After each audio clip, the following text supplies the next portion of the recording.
All right, friends, welcome back to my house. On the build show today, we're gonna show you how I went from a dirt pit to a finished landscape project. My friend Lisa Shubin did this work for me along with her crew, and she did a terrific job.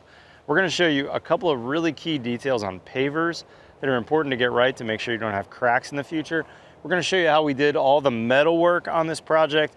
We really have some nice details. Kind of a long video, but it's gonna be fun to see this yard go from dirt to this finished product. Let's get going.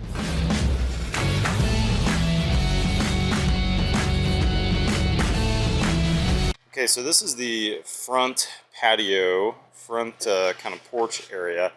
And you can see we're under cover right here, but we're gonna extend that out a little bit just to get a little bit more seating space.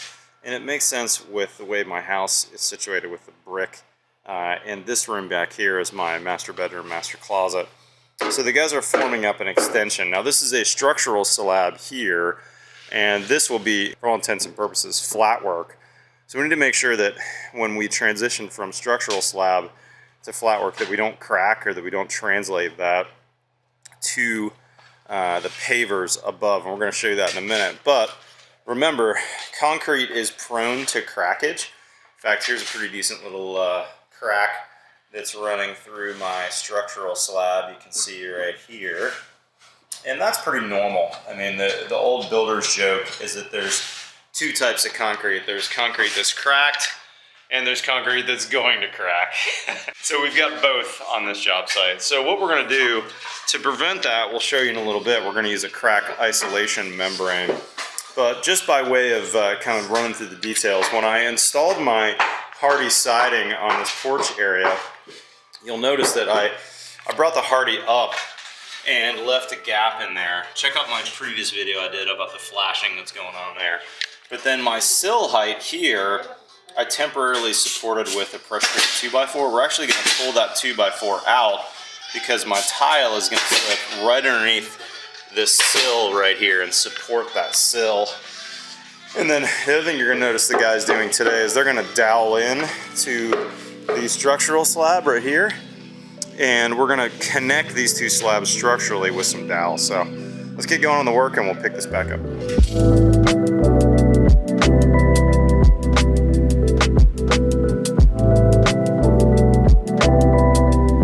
Okay y'all, big day today. We got concrete rolling. Let me give you a little tour of what's going on before the trucks get here. So first off, the guys did a great job getting my front porch all prepped. I mentioned the day that we've got an existing slab. This is a structural slab. So we simply scored the slab or scarified the slab a little bit. And we don't need a lot of rebar there, right? We're just putting a small topping slab on top of that. We also doweled a couple pins in there to hold it all in place. But this is really what I wanted to show you. The guys drilled in and epoxied in some rebar, and this epoxied in rebar now is going to connect this front porch extension with the structural slab. Just a small kind of a turn down beam, and we're pretty much at grade. We didn't try and dig too deep here. This is, again, I'm not super worried about movement on this slab as much as I am just a big crack between the two of them. We've got that, I think, well handled and what we've got here. So with that being said, let's walk around the back of the house and I'll show you what we got going on there. The back of the house is where all the fun stuff, all the action is. Now, a couple things I wanted to mention. You could, of course, do pavers in all kinds of different setting, sand set type applications. And you're certainly going to think about that if you're in the north, if you're on grade, if you have freeze thaw issues. I'm in the south. Which means, number one, I really don't have a freeze-thaw issue. Very rarely do we get below freezing here in Texas. And number two, I've got some serious grade change that I'm dealing with. And that's really the big, well, that's one of two reasons why I want to do this concrete slab on the back of the house. So let me give you a little tour here. You can see by the forms right here how far out of the ground we are. We're, 2 feet or so out of the ground. And that's also the same with my slab for my house foundation. So what we're able to do then, by making this big slab on the back here, is level out coming out of the house. And that's a big reason why I wanted to do this concrete slab here, so that when my pavers come, I can flush those right in, right here at my back patio slider. It's a big lift and slide from Fenster. This entire panel right here slides all the way open, and I'll have that nice in-out transfer between the house and the kitchen portion. The guys did a great job putting this grate in. This is Stand Art Park brand, and you can see it's actually a flat grate. It's not a tapered grate, which means each section, which is about, I don't know, 3 feet long or so, needs a downpipe attached to it. So we've got 4 downpipes right there. The grate is running downhill this way, so they're all heading that way. We've got a 2-inch conduit, which is passing through, so if I need to run power, if I need to run, you know, whatever through there, probably irrigation in the future, I can. I've also got a big 3-inch drain at the very bottom section there, so anything coming down this way can land in that drain and head out. Check out my other video on that. That's actually a overflow drain pan, just an emergency pan for my dishwasher. So the bags, if I haven't talked about this before, the bags that we're using here are just standard feed bags. This is pretty common for slab-on-grade construction in the South. We fill those with compacted fill, which is basically this. We call this road base. And this is a compactable fill that has both fines and some bigger 3/4 and minus in there. We fill the bags with that. We line the perimeter in that to hold the fill in and hold it back, but also to form this beam. You can see by my foot size here, this beam is about, I don't know, 6 inches or so in width right here. We've got rebar down there. The beam comes down on both sides and kind of embeds into the ground. Now, I've got pretty rocky soil, so I'm not super worried about, obviously, freeze-thaw, but I'm also not worried about heave with clay soil. I don't have a lot of clay here, and rock for me is really only about 8 inches down. The guys did an amazing job getting this all formed up, running the plate compactor on this, running the string lines to make sure everything's level. This little 2x2 you see here, which has a string line on it, this is simply so that in the center here they can get their grades, because we're actually trying to pitch this away from the house about an 1/8 inch to a foot, 1/4 inch to a foot. I can't remember which one of those two. And then at the edge, let me show you what's going on with the edge detail here. We've got this kind of double looking 2x4 right here, and you'll notice that it's got some pipes attached to it. Those pipes are drain pipes because on the back of this slab, we've already started it down here, we're going to be doing a steel planter, which is going to be raised 18 inches off the slab. And so that would prevent water from flowing back towards the backyard. So this drain right here, which will get some additional stainless grates from Stand Art Park, will allow drainage from the back of the patio out. And we use some 4-inch PVC for that, so we've got lots of drainage. And then where it takes a jog here, and you can see I've got an additional footing, what's going on here is I made a slightly bigger footer to hold my fireplace. I'm just going to have a cinder block fireplace. I'm using a lightweight isokern. We'll show you that later on in the video. And again, I've got one drain heading through there. The guys are making great progress on steel, and I should say architectural steel, that is, not the structural steel. So truck's rolling about 2 hours. We just have a couple of details to make sure the slab is chaired up properly everywhere. If you're not familiar with that term, what I'm talking about is just these little paver blocks that you're seeing here. These are keeping this rebar, I think this is number 3 rebar, so it's 3/8 of an inch thick, into the middle portion of our 4-inch slab. So those are chaired off the ground, and ideally we want that rebar to be really centered up in the concrete right in the middle. So we're going to make sure this is chaired up properly everywhere.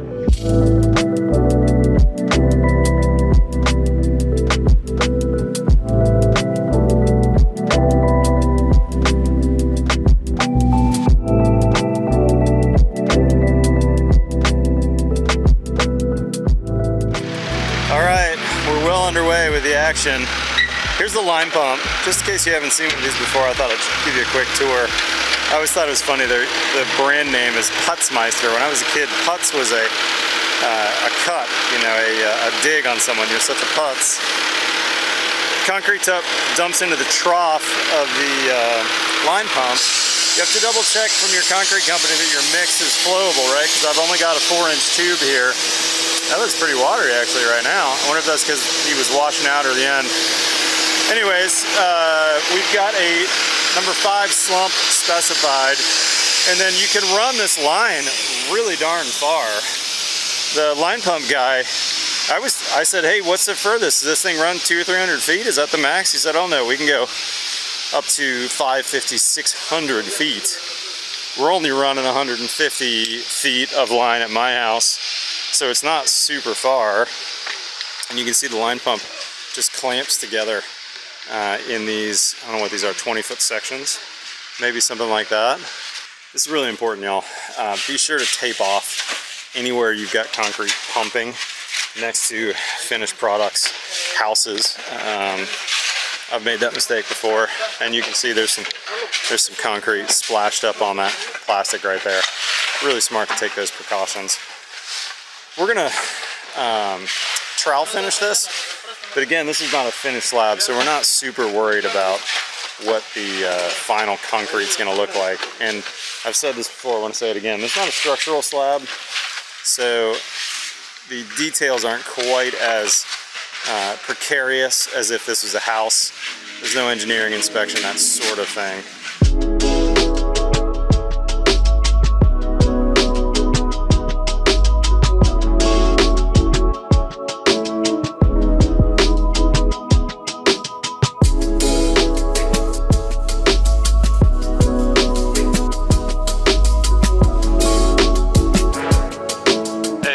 Some progress. Check it out. We got our concrete collaborative pavers in. These are pretty big format, 3 foot by 3 foot, 2 inches thick. We're putting these down onto a bed of concrete, and this is pretty solid ground here. We're pretty rocky soil here in Texas, so I'm not worried about these guys moving much. But I did want to show you one detail that's really critical when you're putting pavers or tile or really anything over top of concrete. So we've got our concrete slab here, and I showed you a pretty decent crack that I had in the sub slab. This is a topping slab that allowed us to get the pavers to the correct height to slide right underneath the threshold of my door. So we're going to be able to slide those right in there. But we want to make sure that cracks that happen in this slab don't translate into the pavers above. So we're going to use this product. Excuse me 1 second, I'm done. This is USG Durock's uncoupling mat. Fairly new product to the industry, but not a new product category. There's been quite a few others that have made uncoupling mats. This one is similar to the others in that it's got some type of a plastic membrane with dimples, kind of a crushed egg crate kind of look. Fleece backing on one side, and the fleece actually goes down to the patio, and then this side will be up.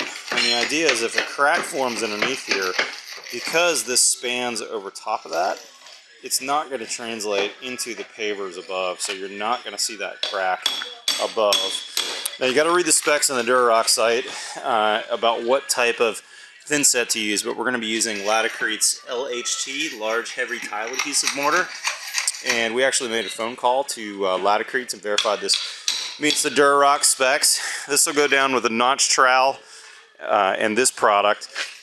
They tell me that this has no memory, so when it goes down, it will lay nice and flat for us. And we also want to double check as we are running this membrane uncoupling mat that we're getting good adhesive. So you're going to notice when the guys are laying it down, they're going to pull it back up again and make sure that we're getting good coverage on the 1/4-inch notch trowel that's going down here. Okay, membrane is down. The guys did a great job. It's the next morning. It's nice and dry. I can walk on it. And it's butted up on the seams. The guys did a nice job adhering it. We used that Laticrete. It's pretty straightforward. We didn't walk on it last night just to make sure that we weren't pressing it down too hard or making any mistakes, but I like it. I think it's pretty easy to use. Also, when they roll it out, you'll notice no memory, so it just kind of lays down really nicely. It doesn't curl back up on us. It's looking great. We've got some really large format tile here, that's 3/4 inch, and this definitely, if this was adhered to the concrete below, would transfer those cracks through. But now we're good to go. Any cracks that come up are going to be stopped by that membrane. Time to start laying some tile. This is going to be fun. I'm excited. We're going to be running that also out to the street here. We're bordering it with steel on this side, and we ended up needing one step down here off the porch. And then we're also bordering the driveway so that when I step out of the truck in the morning, I'm not going to be stepping on dirt and getting muddy. So the project's really taking shape. I'm super excited.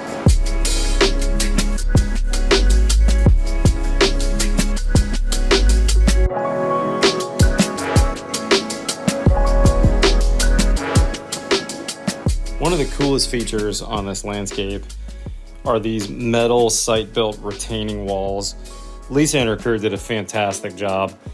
Typically, they're going to use rebar pounded into the ground and then welding the flat plate to them. But there's a fair amount of craftsmanship that goes into it because you don't want to warp the metal and get it too hot.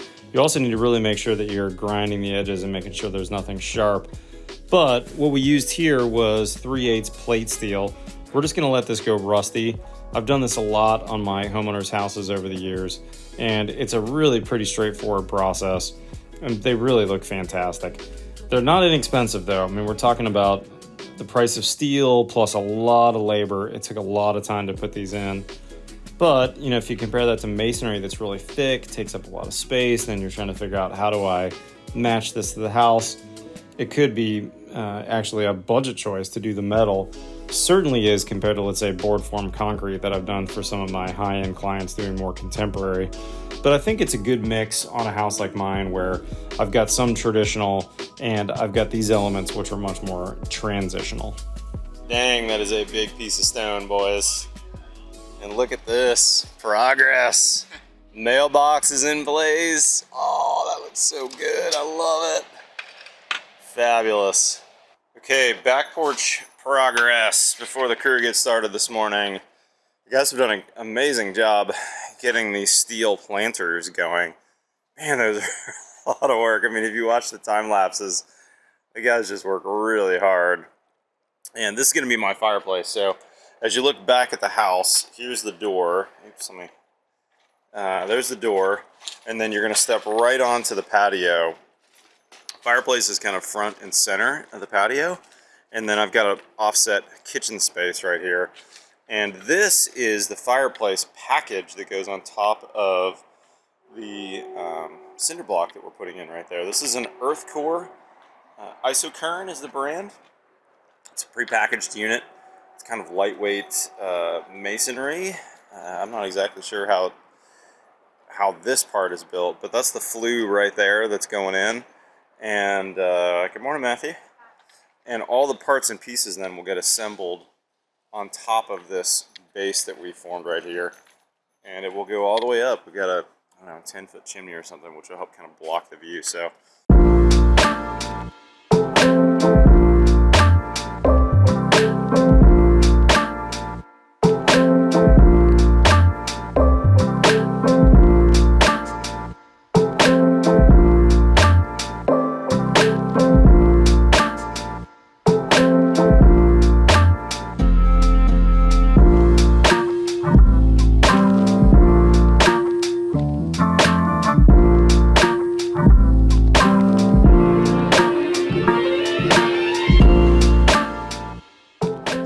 Since I've recorded out here and look at the progress. I mean, so much has happened. Lisa and crew have just done an amazing job.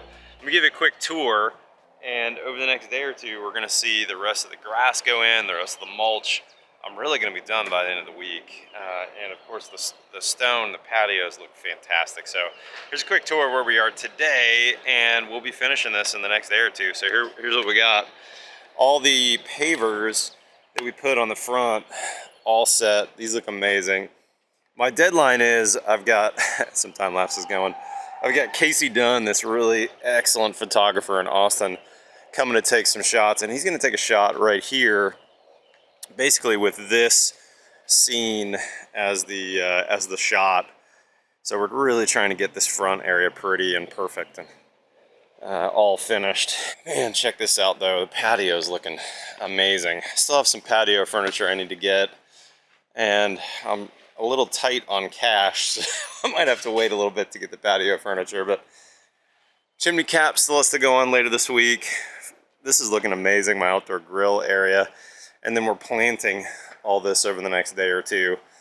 Magnolias have been flowering and look so beautiful. I don't know if you saw my videos I did on my fence. This is an aluminum fencing system from Knotwood that never rots. I never have to worry about it touching grade. It's powder coated aluminum. It's always going to be gray and beautiful. Pretty nice. Definitely a higher end fence, but boy, it looks gorgeous with these magnolias in the front.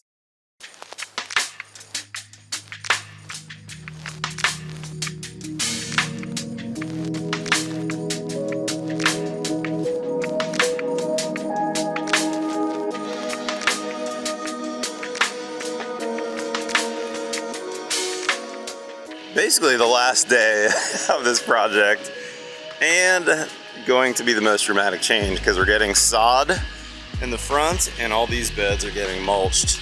So by the end of the day, this is going to look like a complete and real landscape job.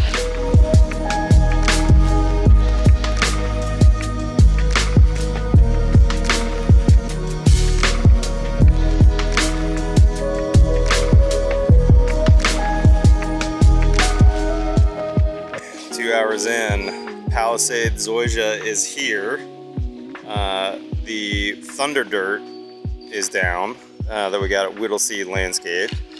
And we're spreading some Aquasmart Pro down, which kind of looks like sand, but absorbs water. There it is, Aquasmart Pro.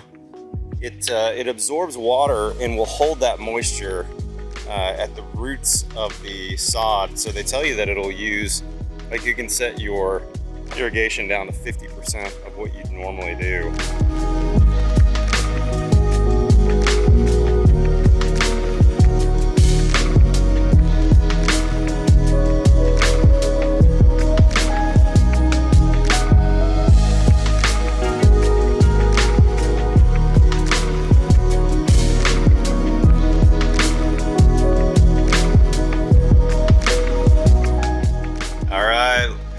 Fireplace is about to finish. Don and Lisa did a little magic on my chimney cap.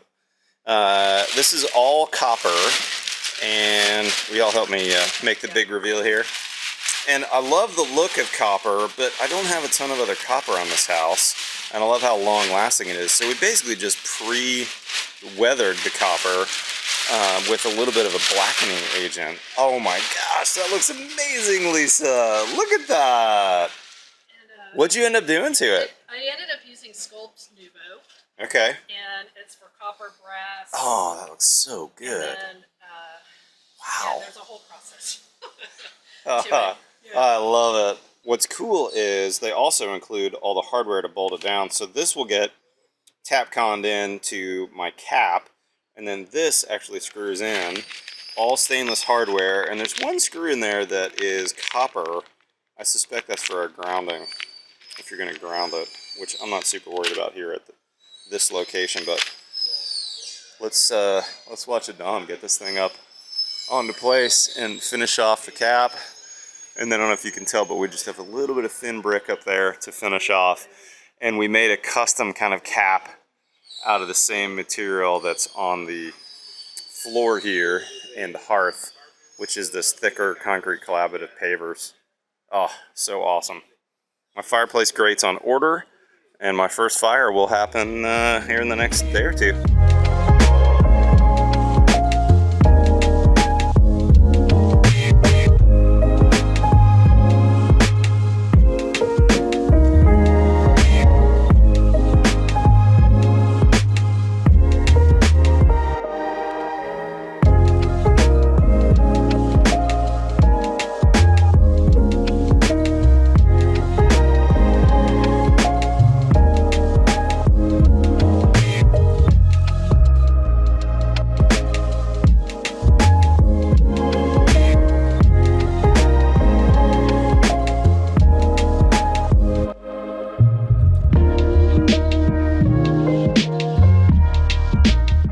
right, friends, this really turned out beautiful. Have you met my son Matthew before? This is Matthew Reisinger Jr. Matthew, what's your favorite part of the landscaping project? When we went on the back porch out here, it really looked nice. And in the beginning, I was like, it might not turn out good.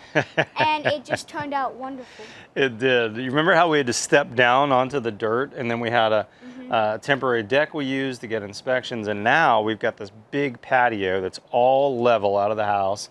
And you and I like to make fires in the colder months so we can make a fire outside rather than making a fire inside, which helps in a lot of ways. Now we don't have to worry about sealing up that flue. How do we get enough combustion oxygen in there to make sure that the fire will actually draw? Having it outside makes a big difference. Lisa and crew did an amazing job. My friends at Concrete Collaborative were really great to work with. This really came together nicely, and I'm really happy with how the project turned out. I'll put a link to all those guys in the description below. If you're not currently a subscriber, hit that subscribe button below. We've got new content every Tuesday and every Friday. Follow me on Twitter and Instagram. Otherwise, we'll see you next time on The Build Show.